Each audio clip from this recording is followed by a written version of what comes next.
Hi everyone, welcome back. Your girl Sandra right here. I wouldn't I don't take for granted all the love. Neither would I stop saying thank you to everyone that has subscribed, that has liked, that has shared my videos, and that has recommended my channel to people. Thank you so much, guys. I can see the love everywhere. Thank you for those that has reached out to me, that sent me DMs in Instagram, that's reached out to me on Facebook. Thank you so much, guys. I'm very, very grateful and I appreciate. So yeah, guys, welcome back. So what am I going to talk about today? How are you guys doing? How's everyone doing? How are the plans coming on? Those of you that wants to travel, the Jackpot group or the relocation group, how's the plans coming on? Just hang in there, guys. Hang in there. It's going to be challenging in terms of trying to get things in order. But just so you know, even if you're relocating from one state to another in the same country, it's still going to be a bit of a stress. And not to talk of you relocating from a different country, from one country to another. So it's expected to be at least challenging. But hang in there, guys. You're built for this.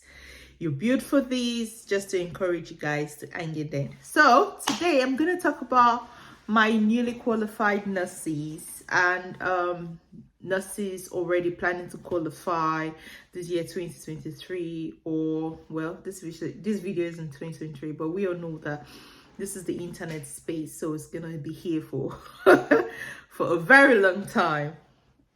Well, whatever year you're applying, you're finishing, or you're graduating, becoming a newly qualified nurse, this video is for you to apply for jobs.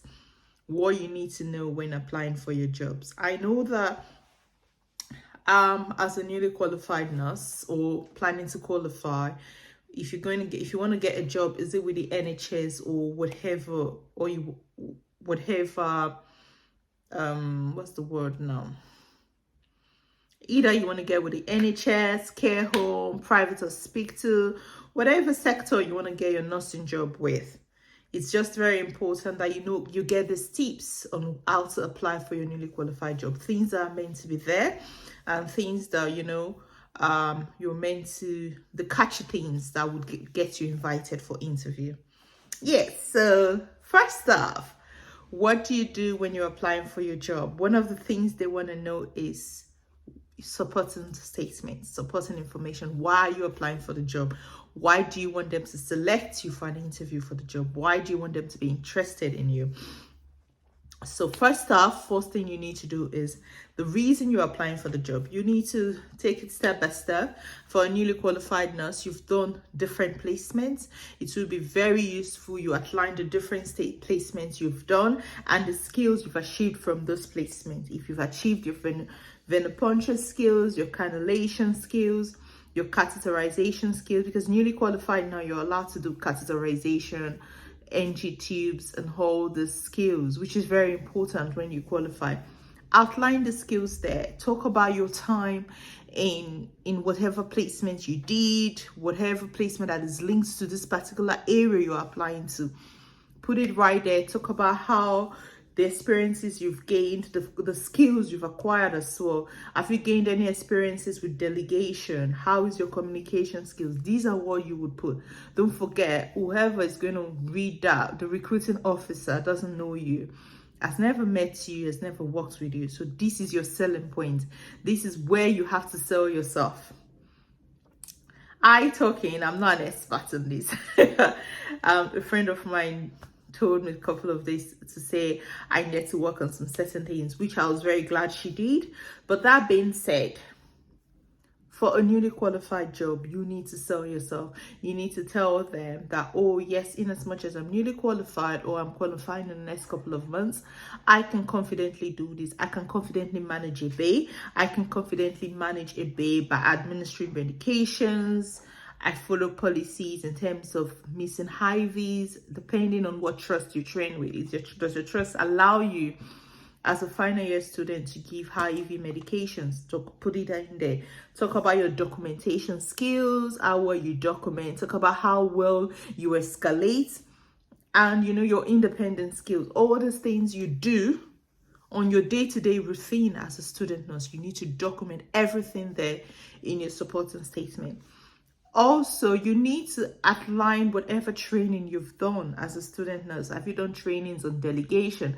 Have you done basic life support trainings? All these trainings you've done, you need to put it in there as well, because these are all the things your recruiter will look at first glance and say, oh yes, I want this person in my team.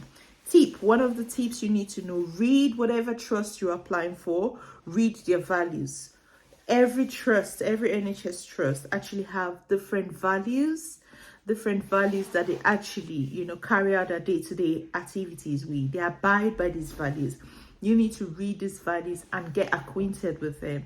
And when you're putting in your application, find out the skills you've got that link to these values. Does one of the values include putting patients first? Yes, give a scenario of one time where you've put a patient first and where you found yourself going out of the way to help a patient, or how your nursing skills ensure you promote, you're not judgmental, you promote confidentiality, all the things you've done as a student, you need to put it in there. That is the thing you need to do when you're filling in your application. This is all the things you need to do first to get you invited to that job interview, because for you to get a job, you need to put in an application first. Your recruiter needs to go through the application and like the application and decide to say, okay, I want this person to interview, and hopefully this person can join my team. So before you can interview, you need to put in that application. These are the tips you need to put in the application. Sell yourself on that application. Talk about your communication skills. Talk about your delegation skills, your prioritization skills.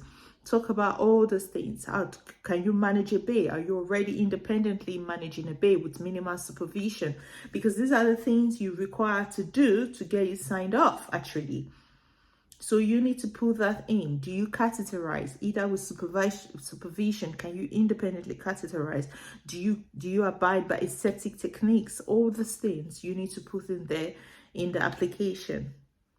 Yes, so best wishes to everyone applying, because I know these are the times you need to start applying for those newly qualified jobs. Even if you're qualifying in October, September, October, or November, or even December, these are the times you need to start applying for those jobs. A lot of trusts start advertising for newly qualified jobs, for newly qualified nurses in 2023. So now is the time to grab that offer, especially if you're an international nurse international student, seeking for sponsorship. This is the time you need to outline your goals, your plans, and decide to say, okay, I want to work with XYZ Trust. I need to start looking for accommodation or scouting for accommodation around that area. What's the standard of living around the area I want to live? If you have kids, what about school? Would I get good schools for my children? These are the areas, these are the times you need to start making those decisions. Don't wait for last minute, because you see, here in the UK, you need proper planning. Even if you want to get a house, you want to rent a house, you need proper planning. Most times, I remembered when I was about qualifying, it took me nearly 4 months to get a house that I liked, that I wanted to stay. A house that fits, that, that I thought I could raise my children in. So that's the thing. You need to start planning early enough so you don't find yourself in a mess or find yourself running helter-skelter trying to put things in place. So I wish you best of luck to all the newly qualified nurses. Best wishes to you guys from one nurse to another. And in there, you're doing great. You're doing fantastic. And you will be a hell of a good nurse. All right. All right, guys. Take care. Till we'll see you again. Till we'll meet again. Please like this video. Share this video. Invite people to like and share. Thank you. Kisses. Bye.